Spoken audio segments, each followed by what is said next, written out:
Oh, these days, a lot of people are talking about blockchain, that it's going to change everything. It's like new internet, even bigger than internet. So everyone is putting money there. First, ACO started, so crowd put money there. And now we know that a lot of venture funds are investing in anything, almost anything, where you can see that in the description there is the word blockchain. And not enough blockchain, they're even saying, are you creating your own blockchain? And another important word they're asking for, it's decentralized, distributed. But really, is blockchain the only way to decentralize something? I think that people forgot that we already had internet decentralized once. Just remember those times when email was invented? That's the decentralized system which we use each day, even now. Totally decentralized distributed system.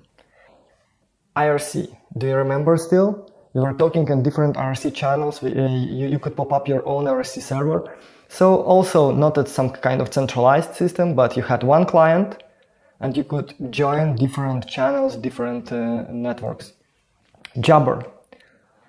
Some people don't know what is Jabber, but Google Talk was actually using Jabber protocol. And with our open source for Lithuania organization, we used also Jabber server. We had own server, and with my open source for Lithuania Jabber account, I were able to talk to people who are using Google Talk, because that was interoperable, decentralized network. Everyone was able to run their own servers. These days we would name that node, own node.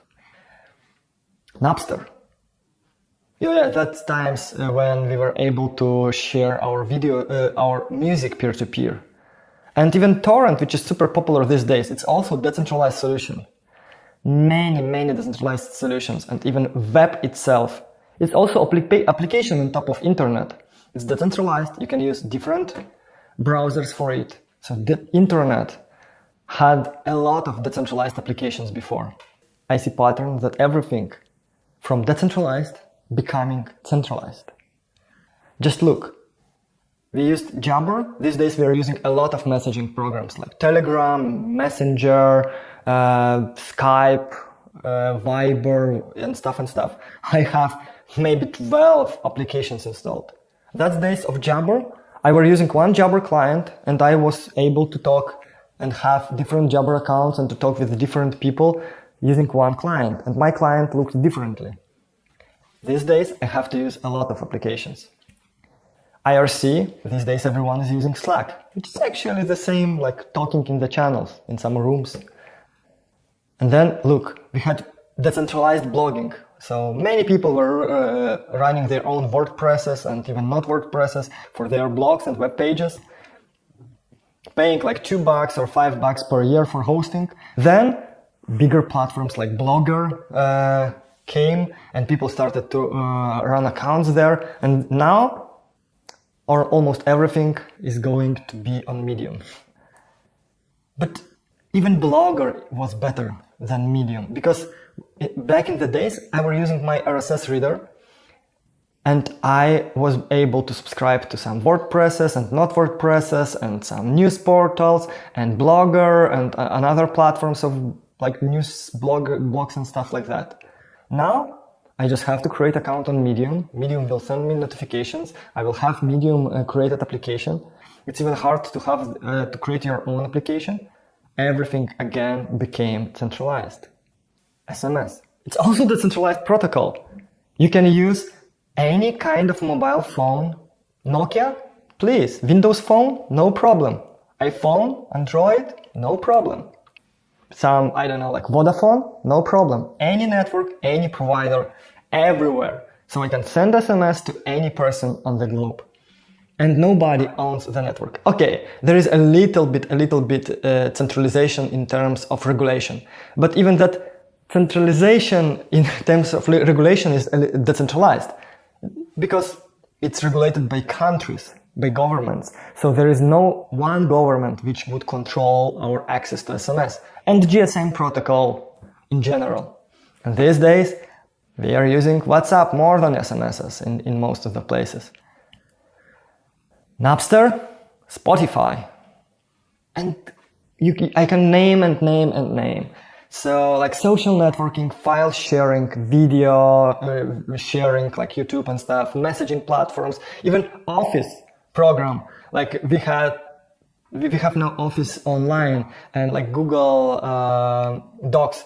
Like back in the days, even if doc format was not so good and creating with Microsoft Office, it was hard to open with OpenOffice. But these days, if you're using Google Docs, you're not able to open with any other program, only with Google Docs. If you're using Office 365 with Google Docs, most probably you will have to export, import. It's centralized. And finally, source control. With decentralized system, Git, you're getting GitHub, centralized player. Have you seen, if you're a developer, you must probably know that if something is happening with GitHub on internet, there are a lot of information that, oh, we are not able to work, everything stops.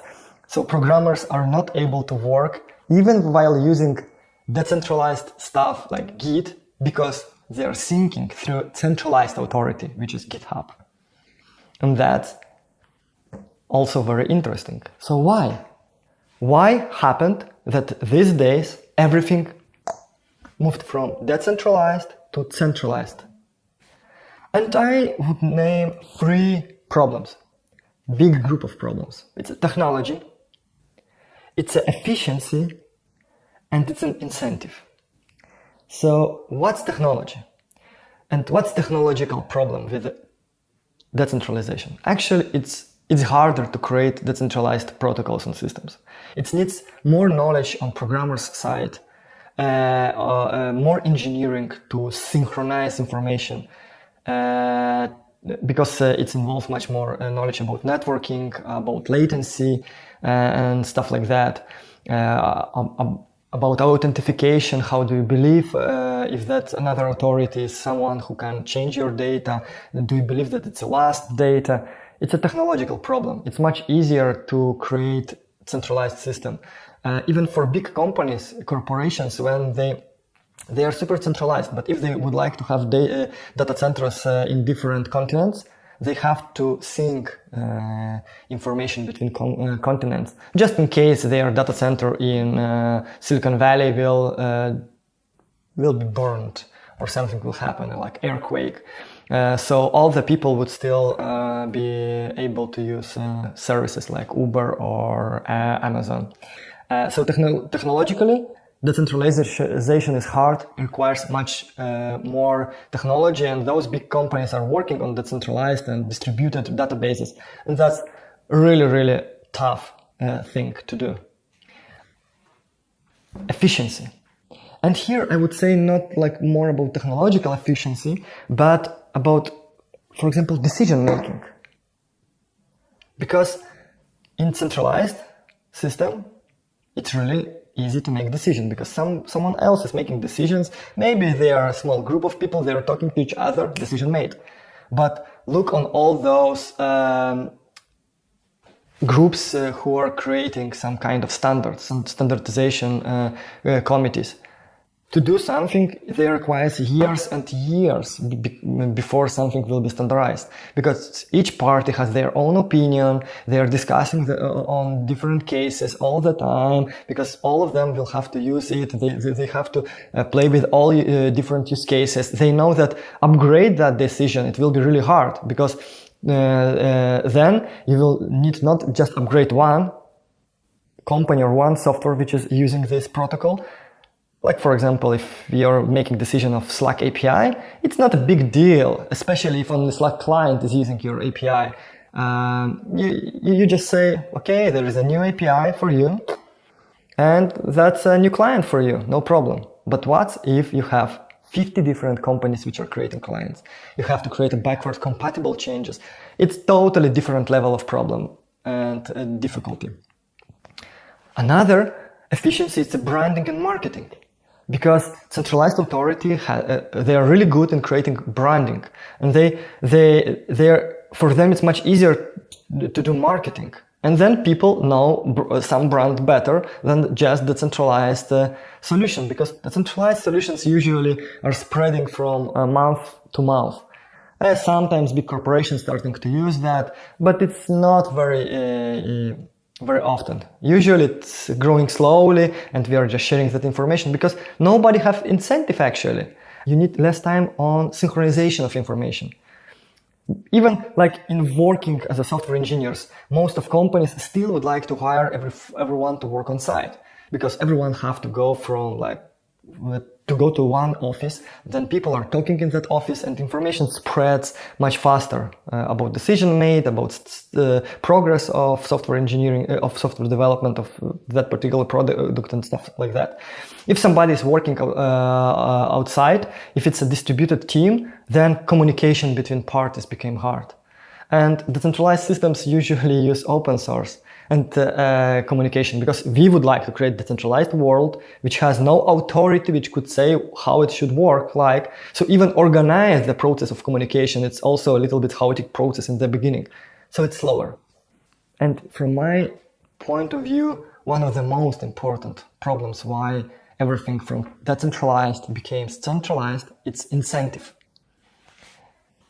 I'm talking about money, about monetization of the product, about incentive, why somebody is spending time, money, effort to create some product, to test it, to create a brand for that, to get people information about that, to answer for support questions, all that, a lot of work which have to be done.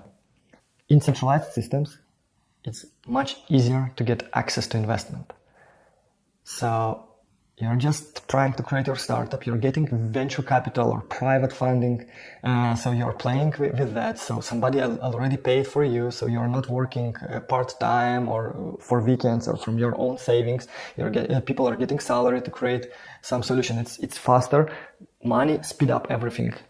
But then when you're getting money, you have to pay those money back. And about that I will talk a little bit later. So access to investment is really important. And you're not able to get access to for investment to create systems such as ERC or email. Why? Because it's really hard to monetize that system. Why decentralization is a bad thing? If it's more efficient, it's easier to create technology, and it's easier to create monetization for that solutions. So why it's a bad thing? Maybe we should go to centralized systems. I think like 5 years ago, everyone was talking, or 10 years ago, everyone was talking about, let's create own startup, let's get VC money. And everyone was happy about that. We moved everything to software as a service, which is centralization of products. So now we are not owning not only like rights to change that source code, but even to use it, because centralized authority can stop providing that service for us at any time. If I'm downloading some program to my computer, I will use old version, but still will be able to use, even if that company will disappear. With all those software as a service solutions, we are not in control of anything. So, first, people like freedom. Freedom gives us a lot of things. We feel better, we are more creative. So freedom gives us more ways for creativity. We are more happy. Another thing, what is bad with like VC money and centralized solutions, it's because for them, winner takes its all ideas are super important. Why? Because if you're the biggest network or the only one network, you're paid well. You will get all the market share. Uber is investing billions of dollars just to become the biggest. Facebook is the biggest, that's why he got a lot of money. Amazon. All of them are so rich just because they are bigger. And in many cases, the very next competitors are not able to even survive. just because too small market share. And for venture capital, that's important. Actually, there is a term investable startup or not investable startup. Not investable startup, even if it has super good idea, they will not put money for you because you're not able to scale to the level of winner take it all. But winner take it all ideology creates monopolization. And we know that with monopolization, we will get the dictatorship soon. We will limit people's freedom and creativity. Monopolization in general is not a very good thing. And to avoid that, now with blockchain, people understood, oh, there is possibility to be rich by doing the centralized system. So you're getting freedom and a lot of incentive, monetary incentive to work on that solution. That's why I think that all this buzz around blockchain is, because you're kind of getting good parts of freedom and decentralization and of being rich as well. But the problem is that blockchain is hard to scale. There are a lot of reasons, and one of my videos you will for sure find my explanations or different aspects why blockchain is hard to scale. And actually, even people who are really inside blockchain, like Vitalik Buterin, who are thinking a lot about scalability and they are huge believers, they understand that blockchain always will be more expensive. Vitalik says in one of his recent talks that if we will scale blockchain in the level that it will be only 1,000 times more expensive, that's a great.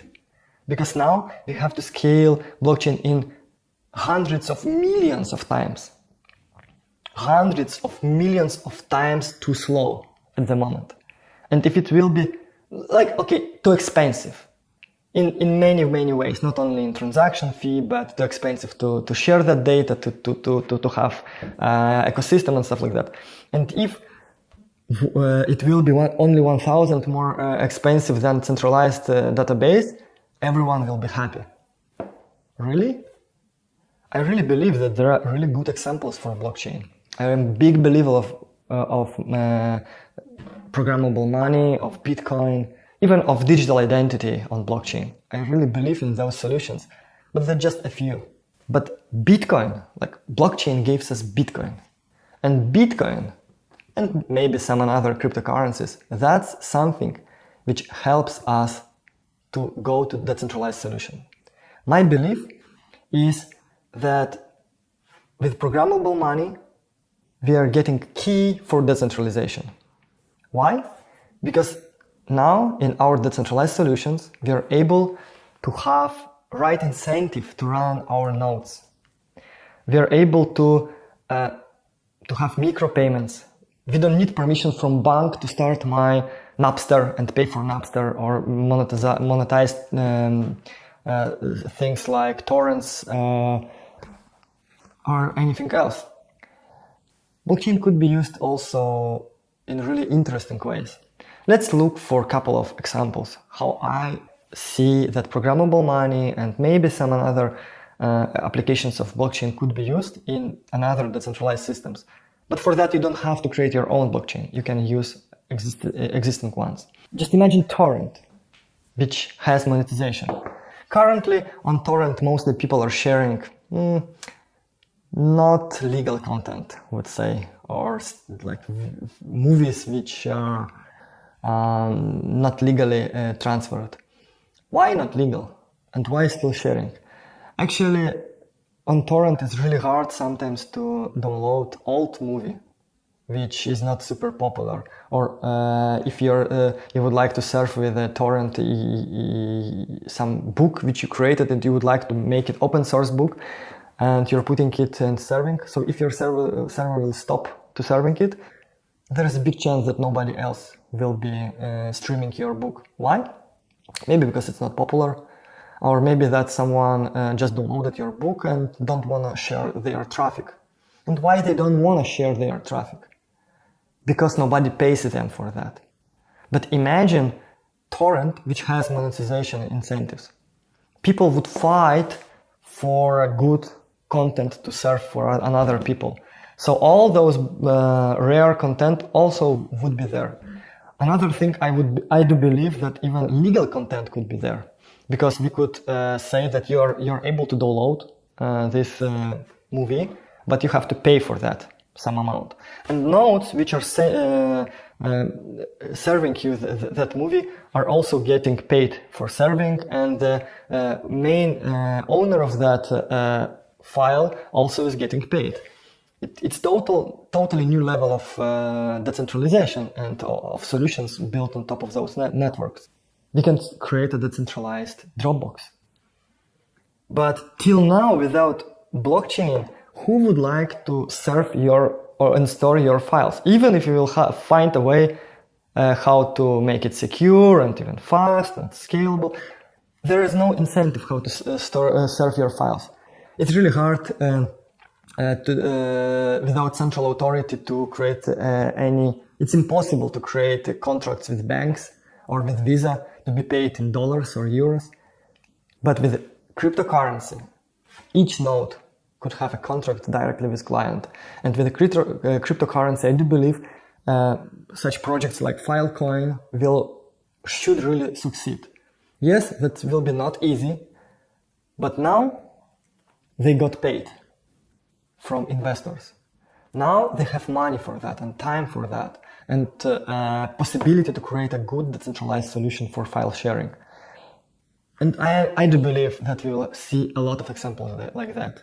I don't believe in private blockchains. I don't believe in creating yet another super blockchain. But I do believe in creating decentralized solutions which have incentives. I do think that you don't have to create your own utility token for that. Current blockchains, like current cryptocurrencies, are super good for that. Bitcoin, Litecoin, please use that. If you need smart contracts, maybe use Ethereum, and not a big deal. Maybe you need to access investors. Just issue your security token, or like some token which is paying dividends. Yes, there are some legal issues with that, but I do believe that that's the right way.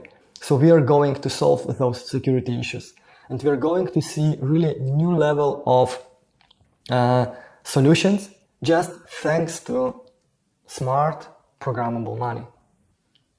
Don't forget, decentralized systems existed all the time. Blockchain is just helping to create a right incentive to run and develop those systems.